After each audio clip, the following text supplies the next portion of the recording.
કેમ છો સ્ટુડન્ટ્સ બધા? જય શ્રી કૃષ્ણ.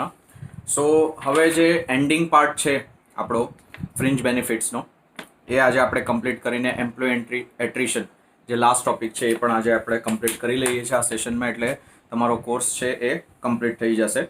સો લાસ્ટ સેશનમાં આઈ થિંક આપણે ફ્રિન્જ બેનિફિટ્સમાં પેજ નંબર 12 ઉપર ક્રેડિટ સોસાયટીઝ જે થર્ડ પોઈન્ટ તમને આપ્યો હતો વેલફેર મેજર્સ, જે ફ્રિન્જ બેનિફિટ આપણે સ્ટાર્ટ કર્યું હતું G point welfare and recreational ફેસિલિટીઝમાં આઈ થિંક લાસ્ટ પોઈન્ટ આપણે થર્ડ થયો હતો, દેટ વોઝ ક્રેડિટ સોસાયટીઝ. હાઉસિંગથી બાકી છે. ક્લિયર? જો fourth point page number 12 housing. Many organizations build quarters near to the factory and provide cheap and decent housing facilities to their employees. Similarly, some organizations provide or arrange for housing loans to the employees and encourage them to construct houses. એટલે ઘણી બધી companies quarter facility આપે છે. એ લોકોની એક colony એ લોકો build up કરી લે near by the factory area. ઘણી કંપનીઝ એવું હોય છે કે ફેક્ટરી છે ને રિમોટ એરિયાઝમાં હોય. રિમોટ એરિયાઝ એટલે આજુબાજુ તમને કોઈ બીજી ફેસિલિટીઝ ન હોય. ક્લિયર? વિલેજ હોય, વિલેજની બહાર ફેક્ટરી હોય, હવે નજીકમાં એક વિલેજ જ હોય, ગામડું જ હોય. હવે ત્યાં ગામડામાં તો કોઈ તમને ફેસિલિટીઝ મળે નહીં. એટલે હવે એમ્પ્લોઈઝ ઘણા બધા કામ કરતા હોય, અરાઉન્ડ 200 to 300 એમ્પ્લોઈઝ, વર્કર્સ સિવાયના એમ્પ્લોઈઝની વાત કરું છું, એ લોકો કામ કરતા હોય.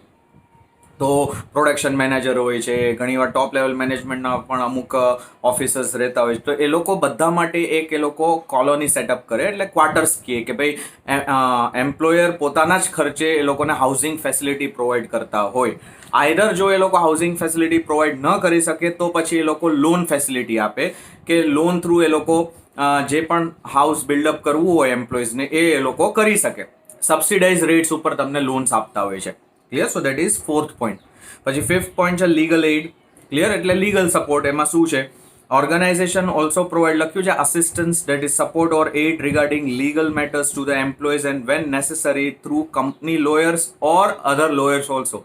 એટલે માની લો કે એમ્પ્લોયનું કોઈ પર્સનલ ઇસ્યુ છે અને એને કોર્ટ રિલેટેડ કોઈ અસિસ્ટન્સ જોઈએ છે, કોઈ સપોર્ટ જોઈએ છે, કોઈ કેસ ફાઇલ કરવો છે કોઈ બીજાની સામે, તો કંપનીના જ લોયર એમ્પ્લોઈઝને સપોર્ટ કરશે. કંપનીએ જ એના લોયર્સને કહી રાખ્યું હશે કે અમારા કોઈ પણ એમ્પ્લોઈઝને જો સપોર્ટની જરૂર હોય તો તમારે એ લોકોને સપોર્ટ આપવાનો related to filing of the case.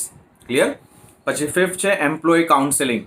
Some organizations provide counseling services to the employee regarding their personal problems through professional counsellors. Counsellors generally counselling કેના માટે હોય? કે તમારા કોઈ પર્સનલ ઇશ્યુઝ છે, કે સાયકોલોજીકલ તમારા કોઈ ઇશ્યુઝ છે, ડિપ્રેશનમાં હોય, કે બહુ સ્ટ્રેસ વધી જતો હોય તો એનાથી ફિઝિકલ આપણે કહીએ કોઈ ઇફેક્ટ આવતી હોય, તમારા બોડી ઉપર કોઈ ઇફેક્ટ આવતી હોય, તો જનરલી એમ્પ્લોયર શું કરે કે કાઉન્સેલર એપોઇન્ટ કરે, કંપનીની અંદર જ કાઉન્સેલિંગ કરાવે, કે એમ્પ્લોઈઝે કાઉન્સેલરને પોતાની જે પર્સનલ પ્રોબ્લેમ્સ છે, પોતાના પર્સનલ પ્રોબ્લેમ્સ છે, પર્સનલ ઇશ્યુઝ છે એ શેર કરી શકે. જનરલી કંપનીમાં તમે પર્સનલ ઇશ્યુઝને એ બધી વસ્તુ વાત ન કરતા હો, બટ કાઉન્સેલરને તમે એ બધું એકદમ ખુલ્લા મને કહી શકો. એટલે કાઉન્સેલિંગ સર્વિસીસ એ લોકો પ્રોવાઈડ કરે સો દેટ કે તમારી જે મેન્ટલ હેલ્થ છે એ ઇમ્પ્રૂવ થાય, મેન્ટલી તમે સ્ટ્રોંગ થાવ. જો મેન્ટલી સ્ટ્રોંગ હોય માણસ તો ડેફિનેટલી એની ઇફેક્ટ ફિઝિકલી પણ આવવાની જ છે. Clear? So that is point number 6. લખ્યું છે લાસ્ટ લાઇનમાં, જો અંડરલાઇન કરજો એ line, employee counselling reduces absenteeism and turnover. પછી 7 છે welfare organization and welfare benefits. The organization provides all the types of welfare facilities at one centre and welfare officers takes care of these facilities. Clear? એટલે generally welfare related જે પણ facilities છે welfare officer through એ લોકો કરાવડાવશે. પછી 8 છે holiday home. એટલે આપણે કહીએ ને કે કંપનીના રિસોર્ટ્સ હોય છે ઘણીવાર, કે આઈધર કંપનીએ કોઈ રિસોર્ટ જોડે ટાઈઅપ કર્યું હોય તો ત્યાં વીકેન્ડમાં એમ્પ્લોઈઝને જઈને આરામ કરવો હોય ફેમિલી જોડે તો એ લોકો જઈ શકે છે, તો એને હોલિડે હોમ ફેસિલિટી કહેવાય. Some large organizations establish holiday homes at a number of hill stations. લખ્યું ને હિલ સ્ટેશન્સ છે, હેલ્થ રિસોર્ટ્સ છે. Encourage the employees to use this facility for recreation in a pleasant environment. પછી 9 છે educational facilities. એટલે generally education related જે પણ facilities એમ્પ્લોયના family મેમ્બર્સને જોતી હોય છે, ચિલ્ડ્રન્સ છે, કે બ્રધર્સ છે, સિસ્ટર્સ છે, તો એ લોકો એજ્યુકેશન ફેસિલિટીઝ પ્રોવાઈડ કરતા હોય, કે કંપનીની જ કોલેજીસ હોય છે, કે કંપનીની કોઈ યુનિવર્સિટીઝ હોય છે, કંપનીએ કોઈ યુનિવર્સિટી જોડે ટાઈઅપ કર્યું હોય તો ત્યાં એ લોકોને ઇમિડિયેટલી એડમિશન્સ કરાવી આપતા હોય છે. ક્લિયર? તો લખ્યું છે organization provides educational facilities not only to employees but also to their family members. Educational underline કરો આ લાઈન. એજ્યુકેશનલ ફેસિલિટીઝ ઇન્ક્લુડ લખ્યું છે reimbursement of fees, setting up the schools, colleges and hostels. બસ ત્યાં સુધી. હવે અહીંનું એક એક્ઝામ્પલ તમને આપ્યું છે એલેમ્બિક કંપની છે તો એલેમ્બિકની સ્કૂલ છે તો એલેમ્બિક સ્કૂલમાં જે એલેમ્બિક કંપનીના એમ્પ્લોઈઝ છે એમના ચિલ્ડ્રન સબસિડાઇઝ ફીઝ ઉપર ભણી શકે છે. They have to pay fees but એ લોકો માટે ફીઝ થોડી ઓછી છે એઝ કમ્પેર ટુ બાકીના લોકો માટે. ક્લિયર? પછી 10 છે ટ્રાન્સપોર્ટેશન એટલે કન્વેયન્સ. કંપની લેવા મૂકવાની બસીસ ચાલે છે. આપણે વડોદરામાં ઘણી બધી બસીસ ચાલે છે કંપનીઝની. ક્લિયર? તો that is a transportation facility. Companies provide conveyance facilities from residence to the place of work as most of the industries are located outside the town and all employees may not get the quarter facility. ઘણા બધા એમ્પ્લોઈઝને quarter facility company પાસે રહેવાની facility ન મળતી હોય તો પછી company એ લોકોને શું આપે? ટ્રાન્સપોર્ટેશન ફેસિલિટી પ્રોવાઈડ કરતી હોય છે. પછી 11 છે parties and picnics. Generally every month એ લોકો એક ડે ફિક્સ રાખતા હોય, સેટરડે હોય કે આઈધર સન્ડે હોય, કે એ લોકો ગેટ ટુગેધર જેવું ઓર્ગેનાઇઝ કરે કંપનીમાં, વન ડે પિકનિક જેવું ઓર્ગેનાઇઝ કરે, આઉટડોર એક્ટિવિટીઝ કરાવડાવે, ગેમ્સ રમાડાવે. ક્લિયર? આ બધું કરતી હોય છે ઘણી બધી કંપનીઝ. જો લખ્યું છે parties and picnics are organise to increase a sense of association. એનાથી આ બધા બેનિફિટ્સ કે તમને એક આપણે કહીએ ને સેન્સ ઓફ બિલોંગિંગનેસ, બધા સાથે મળીને તમે તમારું રિલેશન, તમારું બોન્ડિંગ તમે વધારે સ્ટ્રોંગ કરી શકો. આઉટડોર એક્ટિવિટીઝ કરતા હો, ગ્રુપમાં તમે ગેમ્સ રમતા હો તો your association, your bonding will become strong. Clear? Team work પણ ડેવલપ થાય, ટીમ વર્ક એબિલિટી પણ ડેવલપ થતી હોય એનાથી. ક્લિયર? ઘણી બધી ગેમ્સ એવી છે કે ટીમ વર્ક એબિલિટી ડેવલપ કરતી હોય છે. તો લખ્યું sense of association, belongingness, openness and freedom among the employees. પછી 12th લાસ્ટ પોઈન્ટ છે miscellaneous. It includes organizing games. અહીંથી અંડરલાઇન કરો. ગેમ્સ છે, વુમન ક્લબ્સ છે, કોમ્યુનિટી સર્વિસીસ છે, પરફોર્મન્સ એવોર્ડ્સ છે, આ બધું ગિફ્ટ છે, એ બધું એ લોકો પ્રોવાઈડ કરતા હોય. ચલો, આઈ હોપ કે વેલફેર સર્વિસીસનો પોઈન્ટ તમને પ્રોપરલી સમજાઈ ગયો હશે. અને હવે લાસ્ટ પોઈન્ટ તમને આપ્યું છે old age and retirement benefits. તો એમાં ફર્સ્ટ તમને આપ્યું છે પ્રોવિડન્ટ. રિટાયરમેન્ટ પછી તમને જે બેનિફિટ્સ મળે તો પહેલો બેનિફિટ જનરલી બધી જ કંપનીઝ આપતી હોય, that is PF benefit, provident fund. Clear? તો this benefit is meant for economic welfare of the employees. The Employees Provident Fund, Family Pension and Deposit Link Insurance Act 1952 provides for monetary assistance to the employees or their dependents during the post-retirement life. એટલે PF generally એમ્પ્લોઈઝને મળતું હોય છે. Either એમ્પ્લોઈઝની death થઈ જાય તો પછી આપણે કહીએ હસબન્ડ હોય કે પછી વાઈફ હોય તો એમના ડિપેન્ડન્ટ્સ કહેવાય, તો એમને પણ મળતું હોય છે. Clear? This facility provides security against social risk and it enables the workers to have a better retired life. પછી next છે pension benefits. The government of India has introduced, underline કરો આ first line, has introduced a scheme of employees pension scheme. ગવર્મેન્ટની scheme છે for the purpose of providing family pension and also insurance benefits. બસ ત્યાં સુધી to the employees. And employees pension scheme કઈ scheme છે? Year 1995. યાદ રાખજો, એમસીક્યુમાં આવા જ તમને ક્વેશ્ચન્સ પૂછે છે એ લોકો કે કયા યરમાં એમ્પ્લોઈઝ પેન્શન સ્કીમ ગવર્મેન્ટ લઈને આવી હતી. 1995. Provides pension to even survivors છે, old age and disabled persons. Number 3 છે ઇન્સ્યોરન્સ બેનિફિટ્સ. ઇન્સ્યોરન્સ સ્કીમ પણ હોય છે, તેનું નામ છે deposit linked insurance scheme. Employees deposit link insurance scheme was introduce in the year 1976. Under which act? એના માટે અલગ એક્ટ નહોતું, એ પીએફ એક્ટ છે ને એની અંડર જ એ લોકો ઇન્સ્યોરન્સ બેનિફિટ્સ આપેલા હતા. તો લખ્યું છે પીએફ એક્ટ 1952. આ ફર્સ્ટ લાઈન અંડરલાઈન કરજો. Under this scheme if a member of the employees provident fund dyes while in service, his dependents are paid an additional amount equal to the average balance during the 3 years in his account. The amount should not be less than 1000 on any point of time. એટલે એ લોકો શું કરે કે દર વર્ષે એ લોકો દર મહિને એ લોકો એમની સેલરીમાંથી થોડા એ લોકો પીએફની જેવું એમાઉન્ટ ડિડક્ટ કરતા જાય અને કંપની સેવ કરતી જાય. અને જો એમ્પ્લોયની ડેથ થઈ જાય તો જેટલી પણ એમાઉન્ટ છે લાસ્ટ 3 યર્સની એવરેજ કાઢશે અને એ એવરેજ એમાઉન્ટ એ લોકોને આપતી હશે. એટલે જેટલું પણ એમાઉન્ટ ડિડક્ટ થયું but they will be giving the amount based on the last 3 years average amount which is ડિપોઝિટેડ in the account and that will be pad to the family members. પણ 1000 રૂપીસથી કોઈ દિવસ ઓછી એમાઉન્ટ ન હોવી જોઈએ. આમ પણ હશે જ નહીં practically, it would be more only. Clear?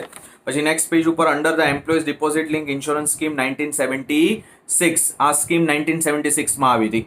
Clear? જેમ કે ફેમિલી પેન્શન સ્કીમ 1995માં હતી, ઇન્સ્યોરન્સ સ્કીમ 1976માં છે. એ લાઈન અંડરલાઈન કરજો, આ ઇમ્પોર્ટન્ટ છે એમસીક્યુ માટે. The maximum amount of benefits payable under the deposit link insurance is rupees how much? 60,000. Maximum તમને 60,000 રૂપિયા સુધી બેનિફિટ્સ આપે છે કંપની. ક્લિયર? લાસ્ટ છે gratuity. Gratuity is provided to an employee either on retirement or at the time of physical disability and the dependents of the deceased employee. એટલે 3 સિચ્યુએશનમાં તમને મળે છે, 2 સિચ્યુએશનમાં મળે છે. આઈધર રિટાયરમેન્ટ ઉપર તમને મળી જાય, આઈધર જો એમ્પ્લોય ફિઝિકલી ડિસેબલ થઈ જાય તો એના ડિપેન્ડન્ટ્સને મળતી હોય છે, આઈધર પછી એમ્પ્લોયની ડેથ થઈ જાય તો પણ એમના ડિપેન્ડન્ટ્સને મળે છે ગ્રેચ્યુટી એમાઉન્ટ. ક્લિયર? તો એમાં લખ્યું છે next line underline, gratuity is a reward to an employee for his long service with the present employer and gratuity is payable to an employee at the rate of 15 days wages for every completed year of service. If the period exceeds 6 months, then full year will be counted and vice versa. Further, last line underline karo, the maximum amount of gratuity shall not exceed 20 months wages. And at present the maximum limit is how much? 10 lakhs. આ last 2 lines underline કરજો. આમ તો overall point બહુ જ important છે. ગ્રેચ્યુટીનું calculation તમને સમજાવ્યું. Gratuity calculation કેવી રીતે થાય છે કે જે મંથલી તમને વેજીસ મળે છે એ લોકો એવરેજ લે છે. ક્લિયર? હાફ એટલે લખ્યું છે ને 15 days wages for every completed year of service. તમે નંબર ઓફ યર્સ જેટલા કમ્પ્લીટ કરશો એમાં જે મંથલી વેજીસ તમને મળ્યા છે તો મંથલી વેજીસ એ લોકો કન્સિડર નથી કરતા, એ લોકો 15 daysના વેજીસ કન્સિડર કરે છે. ક્લિયર? માની લો કે તમે 10 years સર્વિસના કમ્પ્લીટ કર્યા તો 10 years માટે રાઉન્ડ અબાઉટ 120 months થયા, 12 months a year તો 10 years માટે 120 months. તો દર મહિને જે તમને સેલેરી મળી એ 15 daysનું એ લોકો કેલ્ક્યુલેશન કરશે. ક્લિયર? એટલે એ લોકો એઝમ્પશન કરી લે છે કે 15 days કરતાં તમે વધારે કામ કર્યું છે એટલે તમને પૂરેપૂરી સેલેરી મળી. સેલેરી તો પૂરી જ કેલ્ક્યુલેટ કરશે, સેલેરી 50% કેલ્ક્યુલેટ નહીં થાય, પણ કેલ્ક્યુલેશન માટે નંબર ઓફ ડેઝ એ લોકો શું લેશે? 15 days જ લેશે.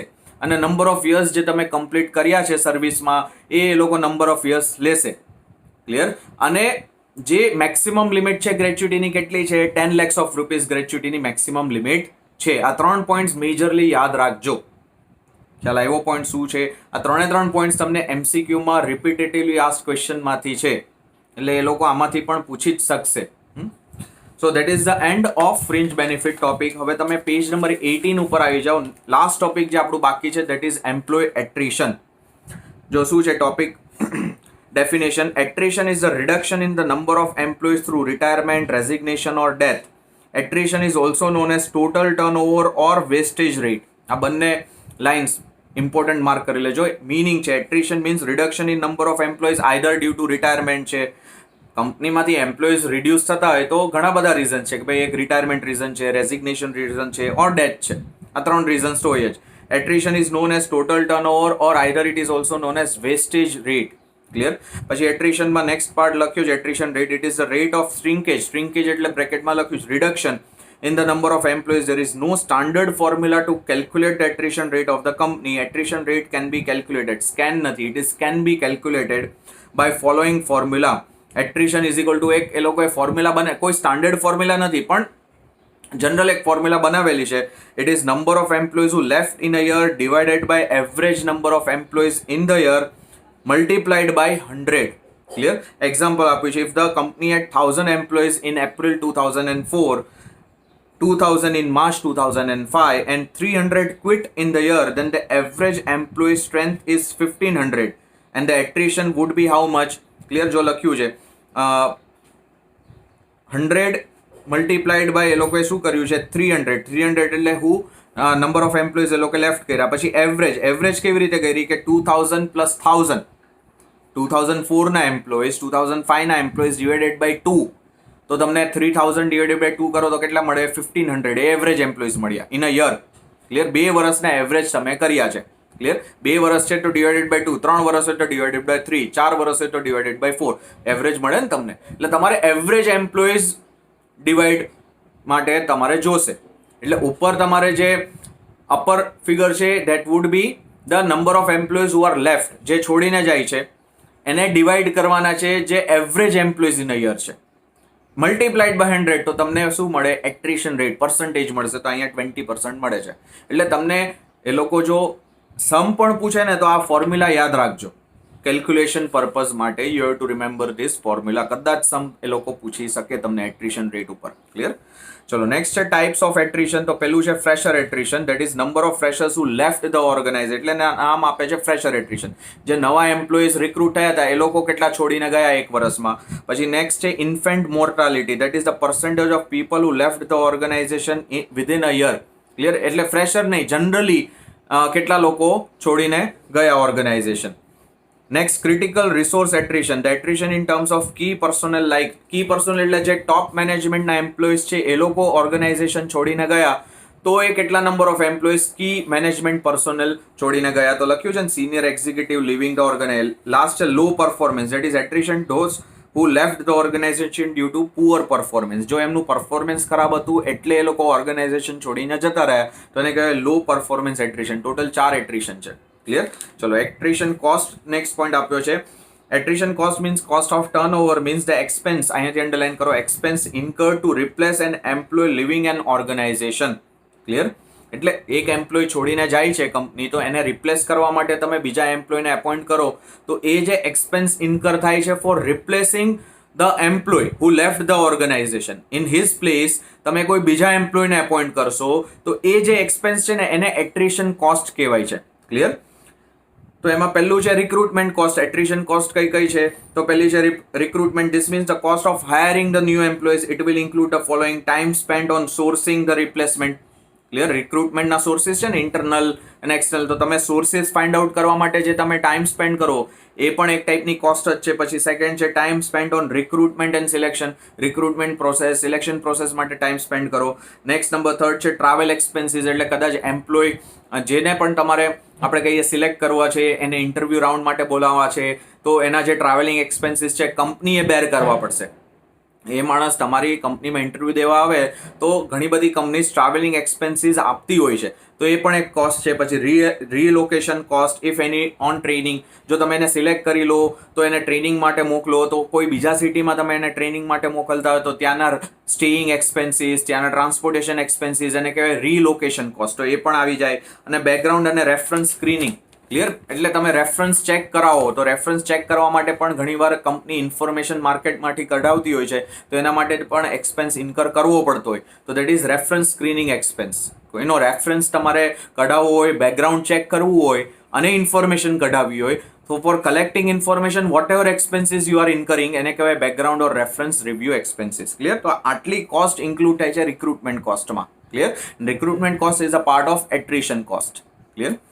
ચલો નેક્સ્ટ છે training and development expense. It includes cost of new hires and direct and indirect cost of following. તો તમે જ્યારે કોઈ નવા એમ્પ્લોયને રિક્રુટ કરો તો એને ટ્રેનિંગ આપવી પડે તો ટ્રેનિંગ મટીરિયલ છે, ટ્રેનિંગ માટે જે પણ મટીરિયલ આપો છો, જે ટેકનોલોજી યુઝ કરો છો, એમ્પ્લોયને બેનિફિટ્સ આપો છો, ટ્રેનિંગ પીરિયડમાં પણ એમ્પ્લોયને બેનિફિટ્સ મળતા હોય છે, અને ટ્રેનરનો ટાઈમ જે તમે ટ્રેનર એપોઇન્ટ કર્યો છે એને સેલેરી આપતા હશો એનો જે ટાઈમ છે આ બધું જ ઇન્ક્લુડ કેમાં થાય? ટ્રેનિંગ એન્ડ ડેવલપમેન્ટ કોસ્ટમાં ઇન્ક્લુડ થાય.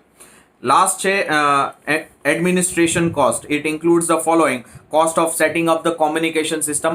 એડમિનિસ્ટ્રેશન એટલે ડે ટુ ડે એક્સપેન્સીસ જે તમારે કરવા પડતા હોય તો એમાં કોમ્યુનિકેશન આવી જાય. અંડરલાઇન કરો કોમ્યુનિકેશન સિસ્ટમ. પછી બીજામાં એચઆર સિસ્ટમ છે, એ જે નવા એમ્પ્લોઈઝને તમે સિલેક્ટ કર્યા એને એચઆર સિસ્ટમમાં તમારે એડ કરવા છે તો એની કોઈ કોસ્ટ લાગતી હોય. ક્લિયર? પછી cost of setup new hires work space. તમે જેને નવા સિલેક્ટ કર્યા છે એના માટે તમે અલગ કેબિન બનાવો. વર્ક સ્પેસ એટલે તમે એને જગ્યા આપો કામ કરવાની, એની નવી કેબિન, ખુરશી, ટેબલ, બીજી કોઈ સિસ્ટમ તમે આપેલી હોય તો એ બધું આમાં ઇન્ક્લુડ થાય. And cost of I cards and access cards. તમે એને આઈડી કાર્ડ્સ આપો, એક્સેસ કાર્ડ્સ એટલે ઘણીવાર એ લોકો સ્કેનિંગ મશીન્સ મૂકતા હોય એના માટે તમારે સ્કેન કાર્ડ્સ ને એ બધું કરવું પડતું હોય તો એ બધી એક્સપેન્સીસ છે. એડમિનિસ્ટ્રેશન એટલે એકવાર તમે એમ્પ્લોયને રિક્રુટ કરી લીધો, સિલેક્ટ કરી લીધો પછી જે ડેઇલી એક્સપેન્સીસ તમે એના માટે ઇન્કર કરો છો તો એ બધા એડમિનિસ્ટ્રેશન કોસ્ટમાં આવી જાય. ક્લિયર?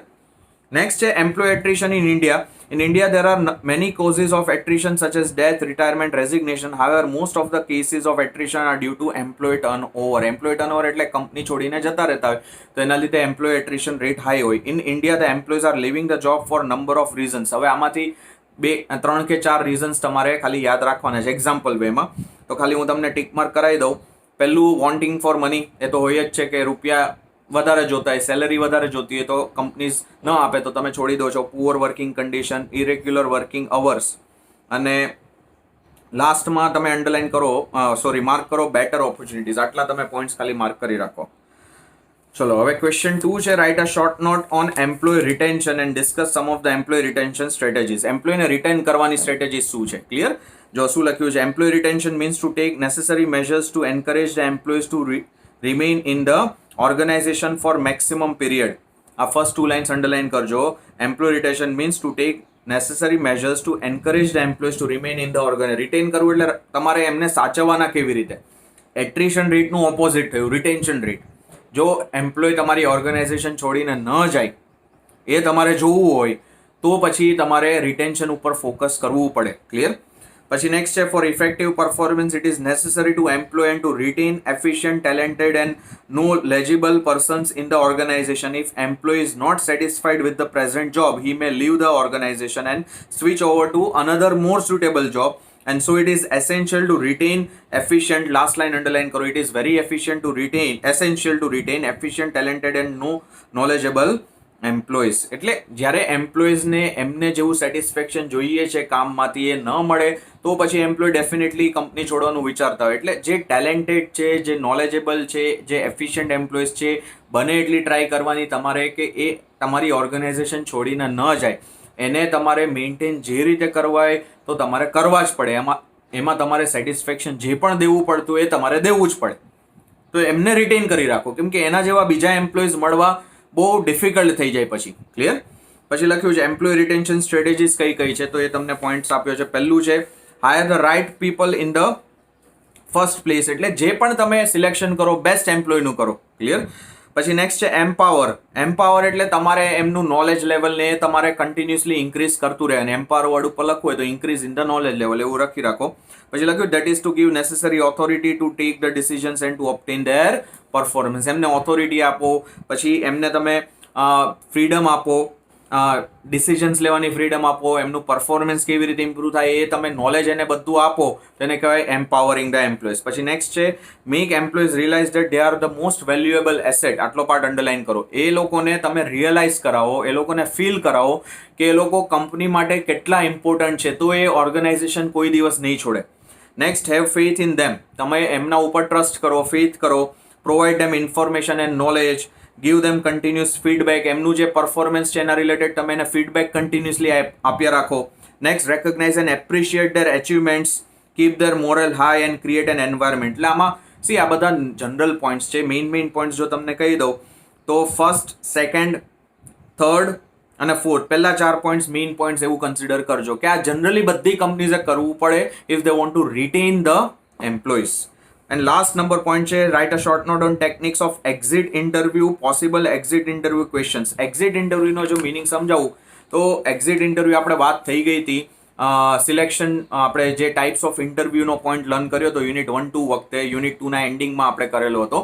તો ત્યારે આપણે વાત થઈ હતી એક્ઝિટ ઇન્ટરવ્યુ એટલે જ્યારે એમ્પ્લોય કંપની છોડીને જતો હોય ત્યારે તમે જે એનો ઇન્ટરવ્યુ તમે કન્ડક્ટ કરો કે ભાઈ તમે કંપની છોડીને શું કામે જાઓ છો, શું રીઝન છે એ જાણવાની ટ્રાય કરો. તો એના રિલેટેડ તમે ક્વેશ્ચન્સ પૂછો કે why employee is leaving the organisation. તો એ ઇન્ટરવ્યુને શું કહેવાય? Exit interview. તો એના તમને ક્વેશ્ચન્સ આપેલા છે. This are very general questions, general knowledge related questions છે. ક્લિયર? ખાલી અમુક ક્વેશ્ચન્સ હું તમને ખાલી સમજાવી દઉં છું. ટોટલ 12 ક્વેશ્ચન્સ છે. તો વોઝ ધ જોબ ચેલેન્જિંગ? પહેલો ક્વેશ્ચન ટીક માર્ક. તમારે એમને પૂછવાનું તમારી જોબ તમને ચેલેન્જિંગ લાગતી હતી, સેટિસ્ફાઈંગ હતી કે નહીં, અને તમને વેલ્યુ એડિશન, તમારું નોલેજ લેવલ વધતું હતું જોબ કરતા હતા એના લીધે. તો એ યસ નો કે એના ઉપરથી તમને ખબર પડે કે ભાઈ ચલો આ તો રીઝન નથી. જો એમને કે યસ તો ઘણા લોકોને એવું હોય કે જોબ ચેલેન્જિંગ હોય તો એ ન ગમતું હોય. ઘણા લોકો કે નો જોબ ચેલેન્જિંગ નથી તો એટલે કંપની છોડીને જતા હોય. ક્લિયર? એટલે તમારે આના જે આન્સર છે યસ નોમાં એના ઉપરથી તમારે એસ્ટિમેટ કરવાનું કે એમ્પ્લોય ઓર્ગેનાઇઝેશન શું કામે છોડીને જાય છે. ક્લિયર? પછી વોઝ ધ લોકેશન કમ્ફર્ટ. ઘણા લોકોને હોય લોકેશન મજા ન આવતી હોય કે ભાઈ મારે બહુ દૂર ટ્રાવેલ કરવું પડતું હોય કે મારે બીજા સિટીમાં જવું પડતું હોય તો મારે જોબ નથી કરવી.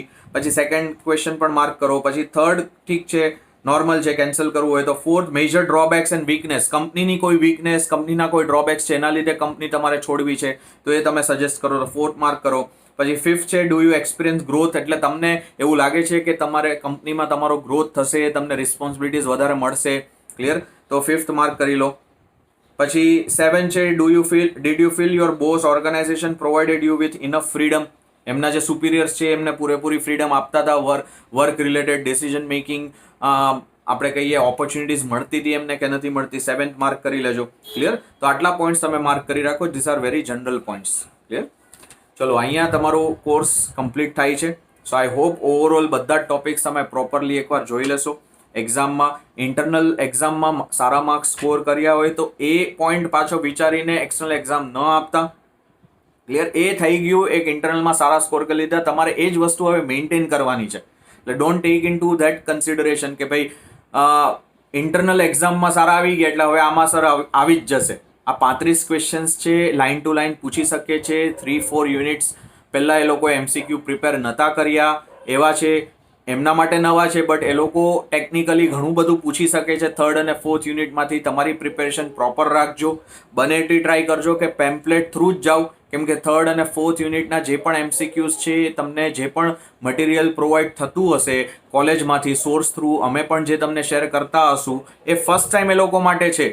એટલે જરૂરી નથી કે એ જ મટીરિયલમાંથી પૂછાય. એટલે તમે તમારો બેઝ સ્ટ્રોંગ રાખજો કે ના સર અમે પેમ્પલેટ એકવાર જોઈ લીધું છે એટલે 100% અમને ફાવશે જ. Pamphlet is the base.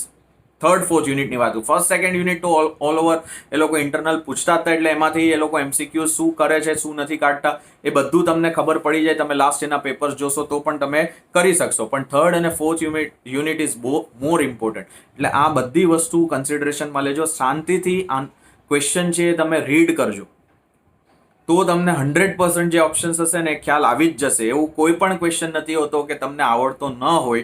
Either જે આપણે પેમ્પલેટ રિલેટેડ નહીં હોય, બધા જ ક્વેશ્ચન પેમ્પલેટ રિલેટેડ જ હોય, પણ શાંતિથી તમારે રીડ કરવો પડે MCQ ક્વેશ્ચન્સ, તો તમને 100% આન્સર ખબર પડી જ જાય.